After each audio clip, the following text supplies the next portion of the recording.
Hello ಸ್ನೇಹಿತರೆ, ನಾನಿವತ್ತು ನಿಮಗೆ ದೊಡ್ಡ ಮೆಣಸಿನಕಾಯಿಂದ ಚಟ್ನಿ ಯಾವ ರೀತಿಯಲ್ಲಿ ಮನೆಯಲ್ಲಿ ಮಾಡ್ಕೋಬಹುದು ಅಂತ ತೋರಿಸ್ಕೊಡೋಣ ಅಂತಿದ್ದೀನಿ ಬಂದಿರೋದು. ಇದು ತುಂಬಾ ಸಿಂಪಲ್ ಆದಂತಹ ರೆಸಿಪಿ, ಕಡಿಮೆ ಸಾಮಗ್ರಿಯಲ್ಲಿ ಬೇಗನೆ ಮಾಡುವಂತಹ ರೆಸಿಪಿ. ನಿಮಗೆಲ್ಲರಿಗೂ ಕೂಡ ಟ್ರೆಂಡಿ ಏಂಜಲ್ ಕಿಚನ್ಗೆ ಸ್ವಾಗತ. ನಾನು ನಿಮ್ಮ ಸ್ತುತಿ ಕೃಷ್ಣರಾಜ್.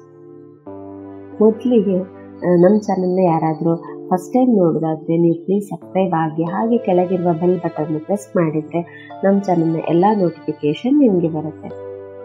ಈ ರೆಸಿಪಿ ಮಾಡಲಿಕ್ಕೆ ನಾನು 2 ಕ್ಯಾಪ್ಸಿಕಮ್, ಹಸಿರು ಕಲರ್ನ ಕ್ಯಾಪ್ಸಿಕಮ್ಮನ್ನು ತಗೊಂಡಿದ್ದೇನೆ. ನೀವು ಸ್ವಲ್ಪ ಜಾಸ್ತಿ ಪ್ರಮಾಣದಲ್ಲಿ ಮಾಡ್ತೀರಾ ಅಂತಂದರೆ ಸ್ವಲ್ಪ ಕ್ಯಾಪ್ಸಿಕಮ್ ಜಾಸ್ತಿನೇ ತಗೊಂಡೆ.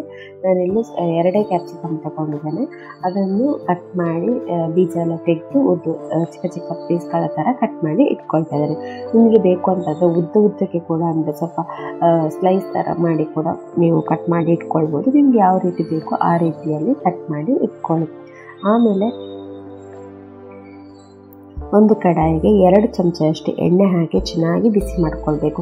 ಎಣ್ಣೆ ಬಿಸಿ ಆದಮೇಲೆ ಇದಕ್ಕೆ ಖಾರಕ್ಕೆ ಎಷ್ಟು ಬೇಕೋ ಅಷ್ಟು ಹಸಿಮೆಣಸನ್ನು ಹಾಕ್ಕೊಳ್ಳಿ. ನಾನಿಲ್ಲಿ 2 ಜೀರಿಗೆ ಮೆಣಸು ಬರುತ್ತಲ್ಲ ಅದನ್ನು ಹಾಕ್ಕೊಳ್ತಾ ಇದ್ದೇನೆ. ತುಂಬ ಖಾರ ಬೇಡ ಅಂತ ನೀವು ಖಾರಕ್ಕೆ ಹಸಿಮೆಣಸಿನಕಾಯಿ ಕೂಡ ಯೂಸ್ ಮಾಡ್ಕೋಬೋದು, ಅಥವಾ ಕೆಂಪು ಮೆಣಸು ಅಥವಾ ಬ್ಯಾಡಗಿ ಮೆಣಸು ಯಾವುದು ಕೂಡ ಯೂಸ್ ಮಾಡ್ಕೊಳ್ಬೋದು. ಕೆಂಪು ಮೆಣಸು ಯೂಸ್ ಮಾಡಿದ್ರೆ ಚಟ್ನಿ ಕೆಂಪು ಕಲರ್ ಬರುತ್ತೆ, ಅಷ್ಟೇ ಡಿಫ್ರೆನ್ಸು. ಆಮೇಲೆ ಕಟ್ ಮಾಡಿರುವಂತಹ ಕ್ಯಾಪ್ಸಿಕಮ್ಮನ್ನೆಲ್ಲ ಹಾಕಿ ಒಂದು 5 ನಿಮಿಷ ಮಧ್ಯಮ ಉರಿಯಲ್ಲಿಟ್ಟು ಕೈ ಆಡಿಸ್ತಾ ಚೆನ್ನಾಗಿ ಇದನ್ನು ಹುರ್ಕೊಳ್ಬೇಕು.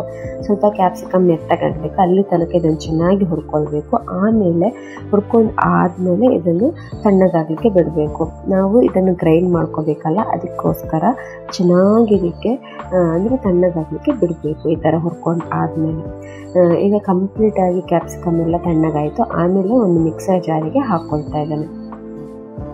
ಈ ಥರ ಮಿಕ್ಸರ್ ಜಾರಿಗೆ ಹಾಕ್ಕೊಂಡ್ಮೇಲೆ ರುಚಿಗೆ ತಕ್ಕಷ್ಟು ಉಪ್ಪು, ಆಮೇಲೆ ಅರ್ಧ ಚಮಚದಷ್ಟು ಹುಣಸೆ ಹಣ್ಣಿನ ಪೇಸ್ಟನ್ನು ಹಾಕ್ಕೊಳ್ತಾ ಇದ್ದೀನಿ. ನೀವು ಪೇಸ್ಟ್ ಇಲ್ಲ ಅಂತಂದರೆ ಹುಣಸೆ ನೀರು ಕೂಡ ಹಾಕ್ಕೊಳ್ಬೋದು. ಈ ಥರ ಹುಣಸೆ ನೀರು ಹಾಕ್ಕೊಂಡ್ರೆ ನಾನಿಲ್ಲಿ ಅರಿಲಿಕ್ಕೆ ಎಷ್ಟು ಬೇಕು ಒಂದೊಂದು 1/4 ಕಪ್ ಆಗುವಷ್ಟು ನೀರು ಹಾಕ್ಕೊಂಡಿದ್ರೆ ಆ ನೀರು ಸೇರಿಸೋ ಅವಶ್ಯಕತೆ ಇರೋದಿಲ್ಲ. ನೀವು ಅಂದರೆ ಹುಣಸೆ ನೀರು ಹಾಕಿದ್ರೆ ಅದರಲ್ಲೇ ನೀರಿನ ಅಂಶ ಇರುತ್ತೆ. ಹಾಗೆ ಕ್ಯಾಪ್ಸಿಕಮ್ ಕೂಡ ನೀರು ಫ್ರೈ ಮಾಡುವಾಗ ನೀರು ಎದ್ದೇಳುತ್ತೆ, ಅದಕ್ಕೋಸ್ಕರ ಸಾಕಾಗುತ್ತೆ. ಇಲ್ಲ ನೀವು ಅರಿಲಿಕ್ಕೆ ಎಷ್ಟು ಬೇಕೋ ಅಷ್ಟೇ ನೀರು ಹಾಕ್ಕೊಂಡ್ರೆ ಸಾಕು. ಈ ಥರ ನೀರೆಲ್ಲ ಸೇರಿಸ್ಮೇಲೆ ನೀವು ಬೇಕು ಅಂತಂದರೆ ಸ್ವಲ್ಪ ತೆಂಗಿನಕಾಯಿ ಕೂಡ ಇದಕ್ಕೆ ಹಾಕ್ಕೊಳ್ಬೋದು. ಬಟ್ ಈ ಥರ ಮಾಡಿದ್ದು ಕೂಡ ತುಂಬಾ ಚೆನ್ನಾಗಿರುತ್ತೆ ಚಟ್ನಿ. ನಾನು ತೆಂಗಿನಕಾಯಲ್ಲಿ ಏನೂ ಹಾಕ್ತಿಲ್ಲ, ಹಾಗೆ ಇದನ್ನು ನುಣ್ಣಗೆ ಪೇಸ್ಟ್ ಥರ ಇದನ್ನು ರುಬ್ಕೊಂಡು ರೆಡಿ ಮಾಡಿ ಇಟ್ಕೊಂಡಿದ್ದಾನೆ. ಆಮೇಲೆ ಒಂದು ಕಡಾಯಿಗೆ 1 ಚಮಚದಷ್ಟು ಎಣ್ಣೆ ಹಾಕಿ ಬಿಸಿ ಮಾಡಿಕೊಂಡು ಅದಕ್ಕೆ 1 ಕೆಂಪು ಮೆಣಸು ಹಾಕ್ಕೊಂಡು 1 ಚಮಚದಷ್ಟು ಸಾಸಿವೆ ಹಾಕಿ ಚೆನ್ನಾಗಿ ಅದನ್ನು ಒಗ್ಗರಣೆ ಮಾಡ್ಕೊಳ್ತಾ ಇದ್ದೇನೆ.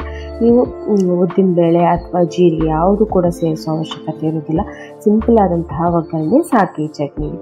ಆಮೇಲೆ 1/4 ಚಮಚದಷ್ಟು ಇಂಗು, ಆಮೇಲೆ ಒಂದು ಸ್ವಲ್ಪ ಕರಿಬೇವು ಹಾಕ್ಕೊಂಡು ಒಂದು ಸಲ ಮಿಕ್ಸ್ ಮಾಡ್ಕೊಳ್ತಾ ಇದ್ದೇನೆ.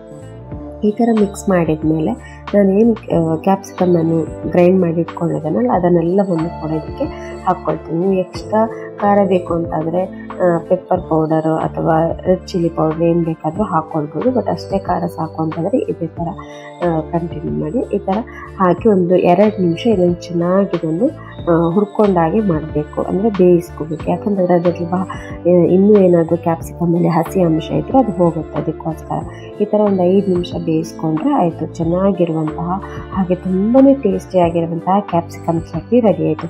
ಇದು ಅನ್ನದ ಜೊತೆ ಅಥವಾ ಚಪಾತಿ ಜೊತೆ ತುಂಬಾ ಚೆನ್ನಾಗಿರುತ್ತೆ. ನೀವು ಮನೆಯಲ್ಲಿ ಟ್ರೈ ಮಾಡಿ ನನಗೆ ಕಮೆಂಟ್ ಮೂಲಕ ನಿಮ್ಮ ಅಭಿಪ್ರಾಯವನ್ನು ತಿಳಿಸಿ. ಈ ರೆಸಿಪಿ ನಿಮಗೆ ಇಷ್ಟ ಆಗಿದ್ದರೆ ಪ್ಲೀಸ್ ಲೈಕ್ ಮಾಡಿ, ಶೇರ್ ಮಾಡಿ, ಹಾಗೆ ಸಬ್ಸ್ಕ್ರೈಬ್ ಆಗೋದನ್ನು ಮರಿಬೇಡಿ. ಧನ್ಯವಾದಗಳು.